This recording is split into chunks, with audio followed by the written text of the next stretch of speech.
জনাব আমির সে আমরা দেখি যে ওনার একটা নাম হয়ে গেছে ইদানিং যে কপি শফিক বলে ওনাকে কপি করা কপি পেস্ট মারা এগুলি বন্ধ হয়ে যাবে। নকলের দিন শেষ হয়ে যাবে। শুধুমাত্র যারা খাঁটি নির্ভেজাল বিএনপি তারা টিকে থাকবে ইনশাআল্লাহ। বাংলাদেশে এখন যে নির্বাচনী প্রচারণা চলছে সেখানে আমরা স্পষ্টতই দেখতে পাচ্ছি যে একটি বৃহৎ রাজনৈতিক দল বাংলাদেশ জাতীয়তাবাদী দল তারা এবং সেই দলের চেয়ারম্যান তাদের পরিকল্পনার কথা বলেন যে মানুষ ভোট দিলে ওনারা নির্বাচিত হলে কি করবেন। পক্ষান্তরে অপর একটি রাজনৈতিক দল শুধুমাত্র সেই পরিকল্পনার বিরোধিতা করে। তাদের নিজস্ব কিছু নাই, যে মানুষের নিজস্ব কিছু নাই সে অন্যের পিছনে লেগে থাকে। আর এই যে দেশের তরে তারেক রহমান যে পরিকল্পনাগুলি করছেন সেই পরিকল্পনার বিরুদ্ধাচরণ করার জন্য সামাজিক যোগাযোগ মাধ্যমে ভোট বাহিনী দিয়ে সামাজিক যোগাযোগ মাধ্যমে ভুয়া আইডি দিয়ে সেগুলির বিষয়ে তীব্র বিষোদ্গার করেন ওনারা। পাশাপাশি ওনাদের যে জনাব আমির সে আমরা দেখি যে ওনার একটা নাম হয়ে গেছে ইদানিং যে কপি শফিক বলে ওনাকে। সরি, আমরা কোনো সিনিয়র নেতাকে আমরা ছোটো করে কথা বলতে চাই না, সেই শিক্ষা বেগম খালেদা জিয়া তারেক রহমান আমাদেরকে দেয়নি। কিন্তু এটা এখন মানুষ বলে যে উনি শুধু অনুকরণ করেন, যে নকল করাটা যেটা আর কি, যে তারেক রহমান যখন বাংলাদেশে আসলেন উনি এসে স্টেজে যখন উনি ওনার জন্য যে একটি অন্যদের চেয়ে আলাদা একটা চেয়ার রাখা হয়েছিল সেটি সরিয়ে উনি সাধারণের চেয়ারে বসেছেন।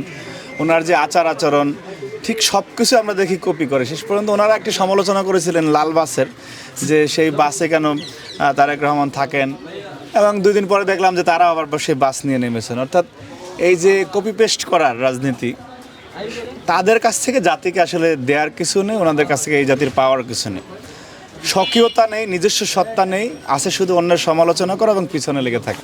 সুতরাং তাদের দিয়ে বাংলাদেশের মানুষ কিছু প্রত্যাশাও করে না।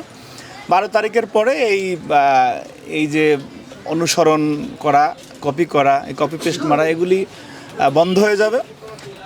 নকলের দিন শেষ হয়ে যাবে। শুধুমাত্র যারা খাঁটি নির্ভেজাল বিএনপি তারা টিকে থাকবে ইনশাআল্লাহ।